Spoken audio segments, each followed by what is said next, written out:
Hello दोस्तों, स्वागत है आपका आज की इस वीडियो में। आज की वीडियो का टॉपिक होने वाला है द सेलिंग कॉन्सेप्ट। इसकी डेफिनेशन, इसके की कैरेक्टर, इसके रिस्क और इसके एग्जाम्पल से हम आपको समझाएंगे कि द सेलिंग कॉन्सेप्ट होता क्या है और इसमें क्या क्या होता है। ठीक है, तो आइए शुरू करते हैं video. This ideology is based on the principle that customer will not buy a product in sufficient quantities unless the company makes a large scale sales and promotion effort।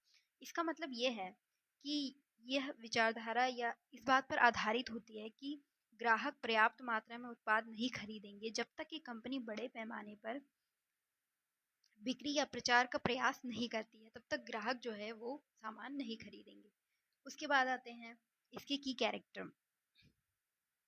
पहला है product focus. The companies primary focus is on selling the goods it already produce. Company का जो पहला focus होता है वो उन product पे होता है जो वो पहले से ही उत्पादित करती है, उसको सेल करने पे ज़्यादा फोकस होता है इनका। उसके बाद है एग्रेसिव सेलिंग।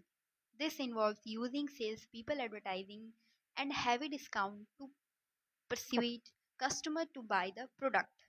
इसमें आता है कि वो अपने कस्टमर को मनाने के लिए कभी कभी एडवर्टाइजिंग या हैवी डिस्काउंट रखती है ताकि वो जल्दी से माने और प्रोडक्ट को खरीदें। उसके बाद आता है unsought goods. This is more commonly used for thing that people don't normally buy, themes such as life insurance, blood donation.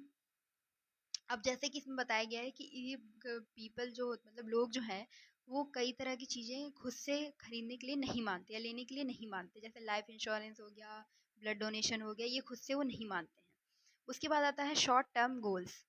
The primary objective is to close sales and make a profit immediately rather than building long-term relationship with customers।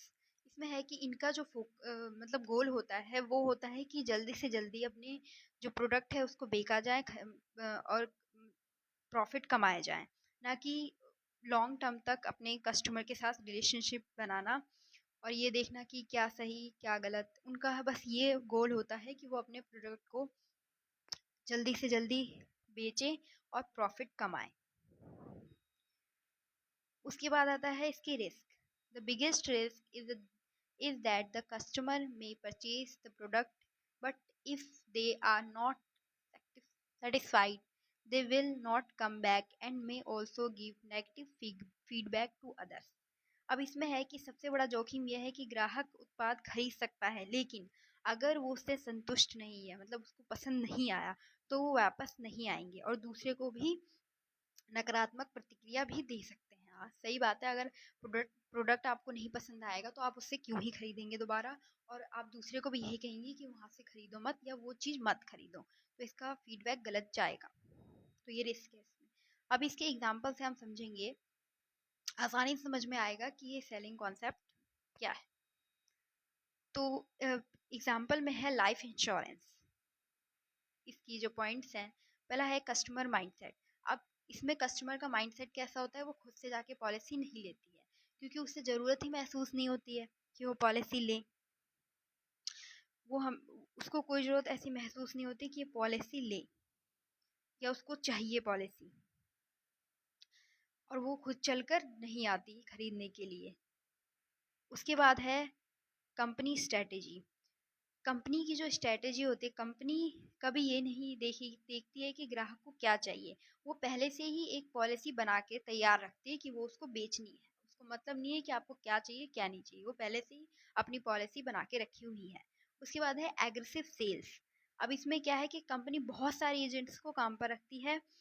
ये agents आपको call करेंगे, आपके घर आते हैं और आपको बताते हैं कि ये पॉलिसी आपके लिए कितनी ज़रूरी है। वो आपको भावनात्मक रूप से भविष्य का डर दिखाकर मनाने की कोशिश भी करेंगे। इसलिए ये एग्रेसिव सेल्स, मतलब वो आपको कई तरह के बोलेंगे कि ये हो जाएगा, वो हो जाएगा, तो इस तरह से वो आपको मनाने की पूरी कोशिश करेंगे। और इसका गोल्स लास्ट, इसका जो होता है एजेंट का मुख्य उद्देश्य यही है कि अपनी पॉलिसी को बेचना है। एक बार साइन हो गया उसका काम खत्म, बस आपने एक बार ले लिया, काम खत्म उसका। उसके बाद है how is the selling concept working here. अब इसमें कैसे सेलिंग कॉन्सेप्ट वर्क करती है वो देखेंगे। पहला है product first need later. The company first made a plan then found customers. तो इसमें है कि पहले उत्पाद बाद में आवश्यकता, प्रोडक्ट फर्स्ट नीड लेटर। यही है कि पहले उत्पाद बाद में आवश्यकता। कंपनी ने पहले एक योजना बनाई, फिर ग्राहकों को ढूंढा। वो पहले से एक योजना बना चुके थे, उसके बाद उन्होंने कस्टमर को ढूंढना शुरू किया। उसके बाद है यूज ऑफ प्रेशर, दबाव का उपयोग। Here is a emphasis is more on personal selling and convincing than on market. इसमें है कि वह व्यक्तिगत बिक्री और मनाने पर अधिक जोर दिया गया है। यहाँ पे इसमें उसमें जो बिक्री पर है वो अधिक जोर दिया गया है यूज ऑफ प्रेशर में। उसके बाद है profit, the company benefits when more and more people sign the policy sales volume. इसका मतलब है कि कंपनी को लाभ होता है जब अधिक से अधिक लोग पॉलिसी के लिए साइन अप करते हैं और उन्हें अपने गोल से मतलब है, तो ये उनका प्रॉफिट। तो आई होप आपको ये वीडियो समझ में आई होगी, द सेलिंग कॉन्सेप्ट। और अगर ऐसे ही आगे वीडियो के लिए आप हमसे जुड़े रहिए। धन्यवाद।